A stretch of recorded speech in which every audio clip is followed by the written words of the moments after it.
warahmatullahi wabarakatuh, dulur cerita Mangleh. Bertemu lagi dengan channel YouTube yang menginspirasi tempat cerita yang hebat. Dan kali ini kita akan berbincang dengan sosok yang saya pikir sudah sangat populer, akademisi sekaligus juga pengamat sosiologi pendidikan. Beliau adalah Profesor Dr. Abdullah Aidi, Magister Education, ya? Master Education. Iya. Apa kabar, Prof? Baik, alhamdulillah. Ya. Sehat ya? Alhamdulillah sehat, Prof. Sengaja Mangleh datang ke sini untuk berbincang, mengulik sekilas tentang profil seorang Profesor Abdullah Aidi. Sebab selama ini Bong hanya melihat di televisi atau di media massa cetak maupun online, elektronik, dan sekarang kita akan mengajak dulur-dulur Mangleh ini untuk mengenal lebih jauh. Profesor Abdullah ini sekarang usianya berapa, Pak? Ya udah 55 lah. 55 ya? Iya. Masih cukup muda, tapi sudah profesor dan punya kedudukan sebagai dekan Fakultas Ilmu Tarbiyah dan Keguruan. Fakultas Ilmu Tarbiyah dan Keguruan UIN Raden Fatah Palembang, dan sebelumnya pernah jadi direktur pasca. Ya, pernah juga direktur MAP Visipol. Oh, direktur pasca UIN Raden Fatah, kemudian direktur MAP Visipol Chandra di Muka. Luar biasa. Dan pernah jadi wakil rektor 3. Wakil rektor 3 UIN Raden Fatah juga. Wah, ini pengalaman yang luar biasa, Prof. Tentunya dengan sosok sekarang ini orang bertanya-tanya, dulunya seperti apa sih kok bisa kemudian jadi profesor? Apa dulu memang punya keturunan profesor juga atau gimana? Iya, kalau ini perjalanan hidup ya. Perjalanan hidup ya. Ya tidak terpikirlah mau jadi begini, ya semuanya itu diatur yang di atas ya. Ya, sebagai anak kampung memang saya ini kan lahir di kampung. Di kampung, Bro? Iya. Tapi ngelihat wajahnya kayaknya bukan orang kampung ini. Kebetulan kampungnya tidak jauh dari kota lah. Oh iya. Di salah satu desa di Bangka, tidak jauh dari kota Semarang. Ya. Merantau ke Palembang, melanjut ke Fakultas Tarbiyah dulu namanya, dari Fatah Palembang, jurusan Pendidikan Agama Islam. Masa kecil saya memang mau jadi guru sebenarnya. Sudah ada niatan jadi guru Mau jadi guru. Jadi saya SD itu sudah bilang ibu saya bahwa saya mau jadi guru. Oke lah, ibu saya bilang kalau di kampung itu kan tidurnya di kelambu. Betul. Ya ibu saya bilang ya udah belajar benar-benar. Tetapi setelah saya tamat SMP, bapak saya senang dan saya jadi guru. Saya mendaftar ke sekolah pendidikan guru SPG ya? PG Di Bangka? Di Bangka. Tapi tidak ikut tes. Daftarnya sudah, ikut tes tidak. Sebabnya ketika ngukur tinggi, dulunya kakak tingkat itu yang ngukur. Saya ini bergerak. Diketoknya kepala saya. Nah, saya takut, belum apa-apa udah dipukul ini apalagi sudah masuk. Jadi saya waktu itu mentalnya belum kuat. Jadi saya tidak jadi. Rupanya tidak lama kemudian saya lulus tanpa tes di sekolah negeri SMA 1 Semarang. SMA Negeri 1 Sungai Liat. Ya, Sungai Liat, Bangka. Jadi saya ke situ. Bapak saya tidak setuju sekali karena dia maunya saya jadi guru. Apa guna jadi guru? Waktu itu guru itu terhormat, kemudian mudah dapat kerja. Karena saya ini banyak adik. Betul. Adik saya keluarga ada 5 beradik. 5 beradik laki-laki semua. Mereka kan masuk sekolah. Profesor yang tertua. Harus jadi contoh ya. Jadi contoh maksud bapak saya. Harus langsung kerja. Tamat PG jadi guru. Melepaskan beban dia lah. Betul. Adik-adik yang mau sekolah. Cuma saya membangkang dalam tanda petik. Nah itu saya ke Palembang. Itulah. Karena saya tahu bapak saya tidak mendapat support dari bapak saya. Saya kerjanya main bola terus. Ya saya pikir dulu kalau pintar main bola mudah dapat kerja. Ya dulu apakah di PT Timah Iya. ataupun di Pemda ya. Betul. Nah, saya masuk PS Bangka Junior atau Surati. Ah, Nah, jadi saya sejak kelas 1 SMA sudah bergabung di PS Bangka itu. Dan ketika saya mau masuk kelas 3, saya udah masuk yang seniornya. oke. Nah, sudah masuk. Kemudian tiba-tiba setelah tamat SMA, bapak saya bilang, kamu kuliah, katanya. Padahal saya mau ditarik ke Jakarta main bola, namanya PS Angkasa. Nah, oleh pelatih saya di Bangka itu. Nah, jadi waktu itu kan tim itu masih makmur ya. Betul. Ya Bangka itu akses ke Jakarta itu lancar ya. Nah, jadi apa namanya itu terkejut saya, rupanya bapak nyuruh kuliah. Malah nyuruh kuliah, Pak? Iya. Iya, iya. Jadi kamu cari, kata dia, yang penting jadi guru. Masih balik-balik ke guru. Iya. Pilihnya, ya. Jadi saya ikut tes one, apa nama, di Unsri, Ya. tapi ngambil hukum. Ah. Masih bantah orang tua ini kan. Iya, iya. Saya mau hukum, rupanya saya mau tidak habis saya ikut tes, sudah lulus saya. Nah, Jadi sudah lulus dia mau malaria di Palembang. Kemudian saya pulang ke Bangka lagi, bapak saya bilang ikut lagi, carilah di sana apa lagi. Yang penting dulu. Saya lihat di UIN ini ada gelombang kedua. Gelombang kedua tarbiyah. Saya ngambil PAI. Itulah lulusnya. Saya ingat saya lulus itu nomor 5 gitu ya dari waktu daftar lulusan. dari daftar. Jadi itu orang kaya senang sekali. Karena dia bilang kalau tamat ini jadi apa? Jadi guru, saya bilang. Jadi bapak saya support. Alhamdulillah saya bilang, saya kira dia marah kan? Alhamdulillah dia senang. Tadinya kan dia sangat tidak simpatik dengan saya mungkin, tapi karena anak ya, soal SPG tidak jadi kan ini kan. Jadi berkat doa orang tua juga saya bisa melanjut dan dibiayai orang tua. Ya selama saya kuliah itu seperti anak yang lain, ya selain studi saya aktif juga organisasi ya, seperti di Senat. Okay. 3 tahun saya di Senat, dari anggota serta di Senat, pernah menjadi ketua Senat Fakultas Tarbiyah. Ketua Senat. Ya kemudian saya tetap main bola. Bolanya masih berlanjut? Masih. Dan saya sering jadi kapten di YAN ini ya. Dan terakhir menjelang saya selesai, saya bergabung dengan PS Palembang divisi 1.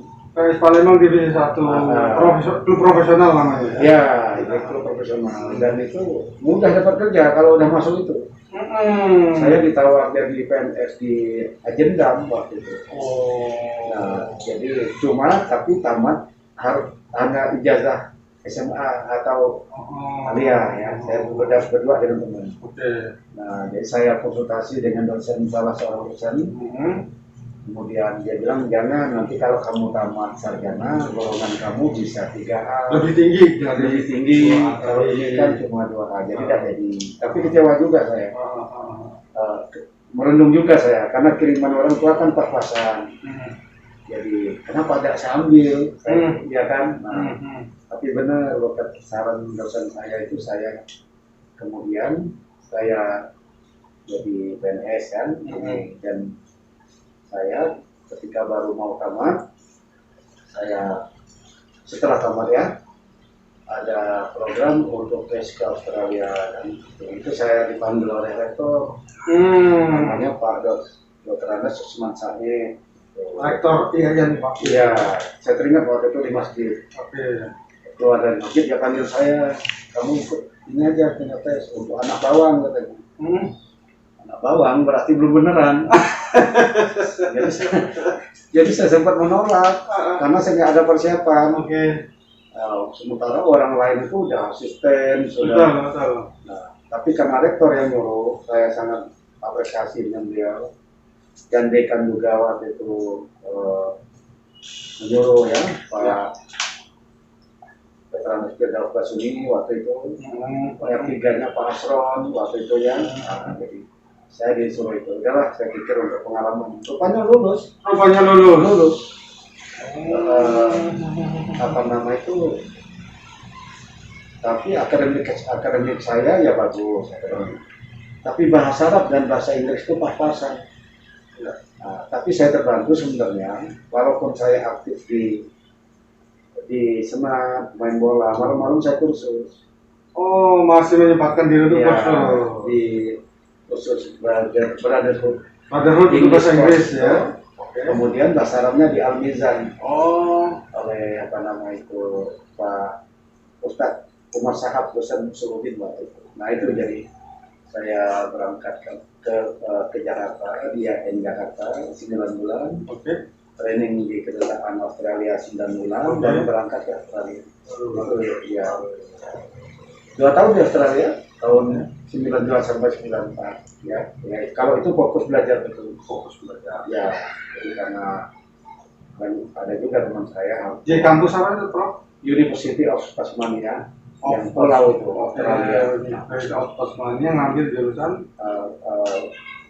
Kalau itu education education. ya, apa namanya fakultasnya itu School of Education. Oh, oke. School of Education. Ya, jadi by course ya.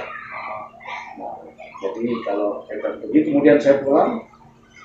Itu selama di Australia dapat beasiswa atau Beasiswa. Oh, beasiswa. Biasa dari namanya waktu itu AIDAP ya. Oh, Australian apa nama itu International Assistant Polio ya. oke. Setelah pulang dari Australia, kemudian Saya mengabdi selama 4 tahun, tapi sambil cari-cari beasiswa juga. ngabdi di IAIN Ya di fakultas ini ya. sambil nyari-nyari beasiswa untuk S3 maksudnya. Itu S3. Sebenarnya waktu di universitas saya di Australia itu ditawar saya karena nilai saya itu dapat A, distinction ya. Oke. Nah, distinction itu di bawah cum laude. Oke. Saya itu distinction. Nah, jadi oleh pembimbing saya diterima di situ. Cuma waktu itu kan presidennya Habibie, harus pulang dulu. Harus pulang. Pulang dulu 2 tahun. Ya. Rupanya kebijakan Pak Habibie itu banyak keesak untuk dikirim keluar itu. Iya, itu sosiologi. Iya. Non- Makanya orang. saya juga sempat melamar ke Jepang ya. Oh, Nah, di beasiswa Monbuso. beasiswa membusuk. Ya saya coba aja gitu. Rupanya lulus. Oh. Iya, lulus. Ada info dari kedutaan ya. Profesornya udah komunikasi dengan saya. Oke. Kemudian beasiswa Monbuso. Nah, cuma rupanya berkas saya itu karena suatu dan lain hal tidak dikirim dari kemana ke kedutaan Australia. Oh. Kedutaan Jepang. Jepang. Jadi tidak jadi saya berangkat batal. Saya kirim surat ke profesor mohon maaf karena administrasi saya tidak lengkap. Oke. Nah, kemudian saya ya kecewa lah waktu itu ya. Kecewa. Karena tidak berangkat ke Jepang. Iya. Tapi kepada siapa lagi ya? Kita hari ini mungkin zamannya begitu. Rupanya setelah itu saya waktu itu tidak mau berlama-lama ya. Jadi saya pantik setir. Saya melamar ke Gajah Mada, UGM. Saya diterima di dokter sosiologi, program dokter sosiologi, Visipol UGM. Oke. Tapi biaya sendiri. Oh, bukan beasiswa ya? Bukan. Kalau biaya S1 saya, Tapi ya biasanya kan program dokter tuh biayanya besar, Bro. bisa. Jadi itulah apa nama ada tabungan dikit. Saya punya dana itu hanya cukup untuk 2 tahun. Hanya cukup Selebih untuk itu 2 tahun. nggak ada jaminan. Belum terpikir kalau Belum ada mana terpikir. sumbernya. Cuma saya pikir sudahlah paling kalau PO itu PO dari UGM lah, kira-kira begitu ya. Iya. Jadi saya coba aja. Nah, alhamdulillah 6 tahun saya belajar di UGM. Tapi saya gadaikan SK saya di SK ya. Jadi kalau ke Australia saya pulang bawa duit, dan karena saya nabung, karena kita masak sendiri, ke UGM saya utang. Dapat utang Oh, duit. itulah seninya ya. Nah, 3 tahun kemudian setelah selesai saya baru bisa bayar. Tetapi semuanya itu ada hikmahnya. Misalnya kan saya nggak jadi di Jepang itu, rupanya waktu itu tsunami. Masya Allah. Iya, tsunami. Kota yang saya anu itu juga termasuk kena tsunami. Jangan ya, dikunjungi ya. Ya, jangan kena juga kita waktu itu kan. Kemudian yang kedua, niatnya lain juga waktu itu. Hanya melihat beasiswa besar. Bidang itu sebenarnya tidak terlalu saya senangi. Teknologi pendidikan kan. Sebenarnya karena panggilan pertama itu nengok beasiswanya. Ya, Tuhan juga mendengar barangkali. Dengar ya. Niatnya lain orang itu. Iya.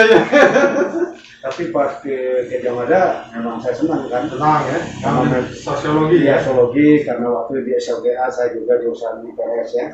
Jadi senang walaupun berat menurut saya. 6 tahun saya target saya 4 tahun jadi 6 tahun. Dari 4 tahun ya, 6 tahun tuh. Ya, tapi saya merasa senang. Jadi itu karena promotor saya bilang kamu cari ilmu apa cari jaga. Saya bilang cari ilmu. Kalau cari ilmu katanya harus susah-susah ya. Ya Prof, saya bilang susah memang 6 tahun saya. Iya. Nah, tapi karena kita terus ini waktu itu berjalan tidak terlalu terasa. Tahu-tahu udah 6 tahunan. 6 tahun. Saya ditelepon cepat ujian katanya. Gitu lah. Kemudian tapi rupanya dalam kehidupan ini banyak kalau pengalaman saya banyak yang memang tidak ternilai. Misalnya setelah 2 bulan setengah saya selesai dari Gajah Mada, saya sudah jadi profesor. 2 bulan setengah. Ya, sudah dapat SK profesor. Tamat dokter. Tahun yang sama, tahun 2006 ya. Langsung dapat profesor. Ya. Ini luar biasa, Bro. Saya merasa agak percaya waktu itu, tapi karena teman yang nyuruh, dia bilang kamu sudah layak. Oke. Mungkin dia melihat penelitian saya, kemudian buku-buku saya. Zaman itu kan tidak terlalu sulit seperti sekarang. Iya. Tidak terlalu kompleks. Orang tuh mikir kalau mau jadi profesor zaman itu, karena nggak ada tunjangan. Belum ada waktu itu. Belum ada ya. Nah, setelah 2 tahun kemudian baru dapat itu kebijakan Pak SBY. Baru banyak orang mengurus profesor. Baru tergerak untuk profesor. Kalau saya itu belum ada tunjangan ya. Belum. Artinya motivasi untuk dapat tunjangan juga belum ada. Belum. Tapi karena teman ngomong bahwa dia teman dari Kemenang bilang bahwa dia sebaiknya saya mengajukan ya kalau soal nanti mengurus administrasinya karena di kantor di bagian dia jadi karena teman ya sudah saya koordinasi dengan Pak Eko waktu itu Prof. Siti Pulungan ya saya ya beliau bilang sudah layak ya sudah rupanya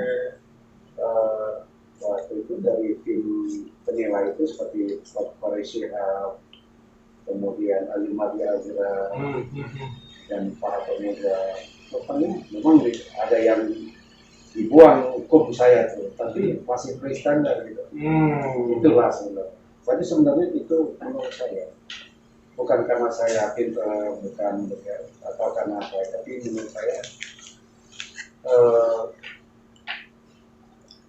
ada sesuatu memang di dunia ini kita terjadi itu memang di luar dugaan kita itu misalnya barangkali itu kan karyawan biasa tuh yang mendorong saya itu bukan profesor nyuruh saya jadi profesor. Oh, yang mendorong untuk ngurus profesor tadi? Iya itu kan kawan saya. Kawan dan staf biasa. Oh. Jadi setelah saya pikir berarti kita berteman jangan milih asal itu. Nah ini dia benar. Berarti kita ini berteman deh. Kita nggak tahu, kadang-kadang jujur. Iya. Harus siap. Intinya harus siap. Karena kehidupan itu tidak melihat itu. Yang kan kalau kita lihat itu orang-orang itu yang orang-orang yang berhasil itu kan biasa naik turun dia. Ya. Nah jadi hidup itu ada perjuangan kan. Yang penting kita iya kan. Saya ini tidak pintar tidak. Jadi banyak orang tidak percaya saya di profesor. Saya bilang saya pun tidak percaya. Iya kan? Jadi bapak saya kan bilang benar kamu profesor. Iya kata orang iya. Saya bilang ada SK. Karena bapak saya cuma SD. Bapak coba itu anaknya jadi profesor. Iya jadi Apa yang beliau karyawan dan di PT Timah, dan zaman dulu SD itu udah lumayan.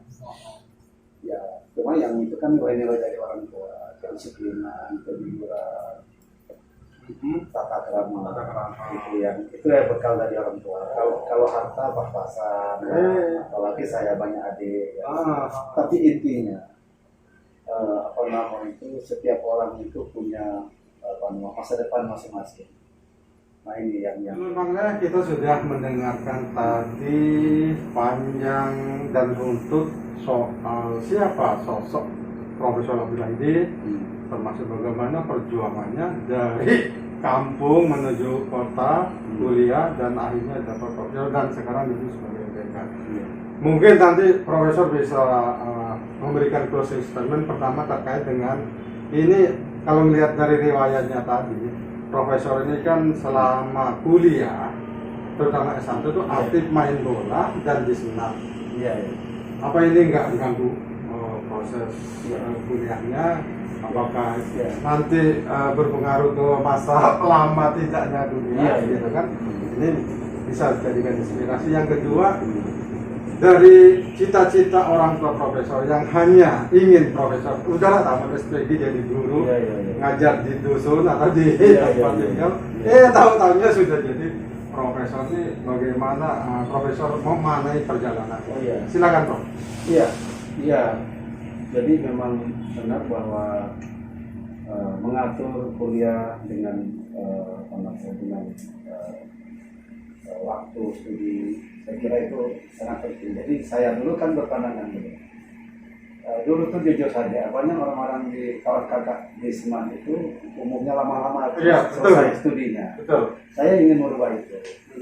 Lama ini identik kata orang ya tidak cerdas ya. Atau yang bunga-bunga lah. Saya ingin merubah itu waktu. Jadi saya merubah itu, dan saya tetap belajar. Belajar pun nomor satu. Jadi seperti bahasa Inggris itu malam-malam saya belajar, bahasa Arab malam-malam. Nah, jadi saya tidak mau saya jadi ketua senat itu dikira orang begitu. Dan saya pilih staf-staf saya, wakil-wakil saya orang-orang cerdas. Dan bahkan ada juga yang profesor sekarang ini. Jadi senat itu terimaj, orang mengikuti. Misalnya orang mengikuti itu karena mereka nengok figur kan. Baik. Dilulanglah demikian, Profesor Abdullah Aidid telah bercerita banyak tentang sejarah hidupnya, termasuk falsafah hidup yang saya yakin berguna bagi dulur-dulur Manglek. Intinya, hidup ini harus terus berproses, berusaha, kemudian jangan lupa bersyukur, karena dengan syukur maka kondisi yang apapun tetap menjadi nyaman bagi kita. Demikian Prof ya? Terima kasih Prof. Mudah-mudahan bisa menginspirasi. Assalamualaikum warahmatullahi wabarakatuh.